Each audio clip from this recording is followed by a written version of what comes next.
आणखी एक महत्त्वाची बातमी, सर्वपक्षीय नेत्यांनी बँक बुडवली नाही. कुठल्याही राजकीय नेत्याकडे बँकेचं कर्ज नाही. नाशिक जिल्हा बँकेसंदर्भात भुजबळांचा काहीतरी गैरसमज झालाय. कृषी मंत्री माणिकराव कोकाटे यांची ही प्रतिक्रिया समोर येते.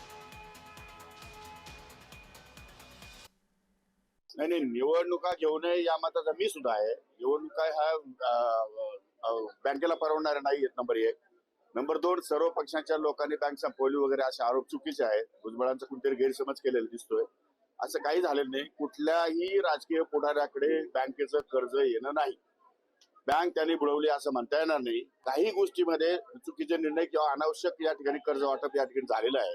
तेवढ्या एका गोष्टीमुळे कर्ज वसूल न झाल्यामुळे बँक अडचणीत आलेली आहे आणि म्हणून कुठल्याही प्रकारचा राजकीय वशिला न ठेवता बँक सुरळीत चालावी यासाठी प्रशासक राहावा ही माझी पण धारणा आहे. देशामध्ये दुसरा क्रमांक, पण आमच्या तिकडचे जे आहेत अनेक वेगवेगळे सगळ्या पक्षाच्या जे सोकॉल्ड नेते ह्या सगळ्यांनी मिळून जे आहे हे बँक बुडवून टाकले. आणि म्हणून मी आता सारखं सातत्यानं त्यांना सांगतो, जे काय आमचे वरचे लोक जे असतील ते किंवा मंत्री संबंधित, कृपा करा आणि त्याची निवडणूक घेऊ नका. कारण ज्यांच्यावर ठपका ठेवलेला आहे त्यांची पोरं तयार आहेत परत निवडणुकीला उभं राहायला. ती बँक कधीच वरती येऊ शकणार ना.